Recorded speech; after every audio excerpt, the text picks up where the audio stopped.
د خلاصون لار پی ټي ایم ده زموږ د خلاصون لار منظور پښتون موږ ته را په ګوته کړې ده پی ټي ایم ودې کام ته په ګوته کړې ده په دا لارې به ځو که سرونه شیندو که په جیلو کې یو که مجاهدادونه لیلامېږي که هر څه راسره کېږي لار د هغه هېواد صرف او صرف په ازادۍ کې دی په پارلمان کې نه دی نصر در نصر موږ غلام ساتو بیا نو د پارلمان بیا نو د آیین د بالادستۍ بیا نو د پارلمان د بالادستۍ بیا لاره ده هدې که تا ټوپک مو راکه زه د ځوانانو سره ګډ سنګر ته ځم کام مو مخته کښېښوله زموږ د خلاصون لار هم دغه چې د کومه خبره کښېښوله د پښتون د افغان قام د خلاصون او د سباون دا دوې خبرې دي د پنجابي څخه د خلاصون او د پښتون او د افغان د سباون لار د هغه ده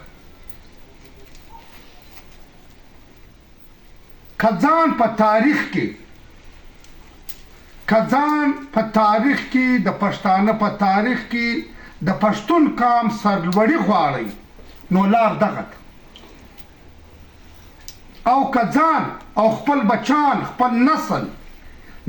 در نسل موږ غلام ساتو بیا نو د پارلمان بیا نو د آیین د بالادستۍ بیا نو د پارلمان د بالادستۍ بیا لاره ده اوس خوشستی ده که د خپل بچانو د سباون د سرلوړۍ د ازادۍ دغه غواړي او شوق یې لري هغه لار غواړي خو دغه خبرې دي او دا خبرې دی نه دي چې په دا د ماسټر نور یاسین په کور کې نظر علي او دا د کشلاخ د کوټي شاوخوا ملګرو پروګرام جوړ کړی دی دا موږ په یوه غوږ واورو په بل یې وباسو دا داسې نه ده دا لار باید چې موږ ټینګه کړو پر دا لارې به موږ ځو یو شعر دی وای لکه ونه مستقیم پر خپل مقام یم لکه ونه مستقیم پر خپل مقام یم که بهار راباندې راسي که خزان که جیل وي که تاڼه وي که کور وي که بازار وي که هر ځای زموږ بستوی به لارې وایي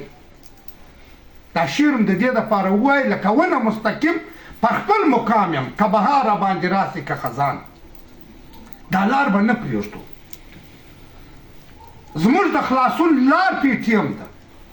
زموږ د خلاصون لار منظور پښتون موږ ته را په ګوته کړې ده پی ټي ایم ودې کام ته په ګوته کړې ده پر دا لارې به ځو که سرونه شیندو که په جیلو کې یو که مجاهدادونه لیلامېږي که هر څه راسره کېږي لار د هغه هېواد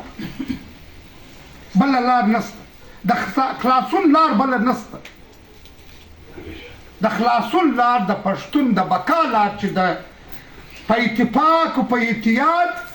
همدغه د سایې په خبرو کې ده عزیزانو ما درته وویل چې ډېرې درته اوږدومه نه ته یې ما ته ویلکم پارټۍ کړې ده زه ستاسو ډېره شکریا د هر ملګري جلا جلا شکریا ادا کوم خپل د تنظیم خپل د تحریک د مشرانو ډېره شکریا ادا کوم خپل د مشر د منظور پښتون ډېره شکریا ادا کوم دا لار په موږ ودانه ده دا زما په پلارو په نیکه ودانه وله نور خو هغه تاریخي دغه زما د خاندان هغه سایي درته وویلې زما نیکه چې څه وخت افغانستان ته ولاړی زما پلار د اتو کالو و د اسکولسې جیل ته بوتی د اسکولسه د اتو کالو جیل له بوت زما بل اکا ملک النبي نومېدی زموږ د کور یو لیونی مزدور و د هغه یې ورسره بوته یو ملک ګلمحمد دمړ خدای دې وبخښي دا یې ورسره بوته چې هغه خالد زموږ کراستی زموږ عزیز زموږ قریب و دا یې بوته زما دا بل اکا ملک ولی چې ګورنر سو دا د ضیاءالحق په ماشاءالله کې د اورنګزیب سره د ملک بیدالله مرحومه سره د ډاکټر علي احمد سره دوی اکثر ځوانانو سمندر خان کاسای و اورنګزیب کاسه یو دا ګرد د یو کال دپاره د ضیاءالله په ماشاءالله کې د مچ په جیل کې دغه وي نو ما په دې ته چې دا لار په موږ ودانه ده په دې کې به چورت نه و خو ادب په موږ ږدو د خلاصون دپاره چې خلاصون به څنګه وي خلاصون صرف او صرف په ازادۍ کې دی په پارلمان کې نه دی د پاکستان په پارلمان کې زه برته نه پرځم سایي ډېر په دغه درته وویلې چې موږ که ولاړم سو موږ به څو ولاړ سو چې که ګرد جنوبي پښتونخوا ګرد خیبر پښتونخوا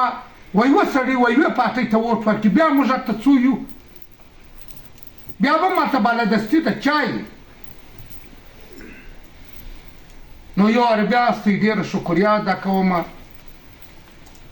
په دغه لار کې په دې تحریک کې به موږ دوی سره ملګري یو در مرګ ساعته به انشاءالله سره ملګري د خدای په فضل سره الله به مو نصرت او دغه به مو کوي مدد به مو الله او نصرت او مدد به مو الله کوي د الله څخه خپل دغه غواړو خو د ځوانانو د وژو زور غواړي چې د زموږ دوی د وژو زور نه وي هم دا رقم دغه نه کېږي برته به یواره د پښتانه هغه جذبه هغه ولوله به مو پی ټي ایم د پی ټي ایم ځوانان پښتون کام بیا راپورته کوي او خپل هغه زور تاریخ چې دی هغه به دوراوي هغه دغه په دې باندې ختم کوم دغه یو ټپه ده وایي ادې کتار توپک مو راکه ادې کتار توپک مو راکه زه د ځوانانو سره ګډ سنګر ته ځم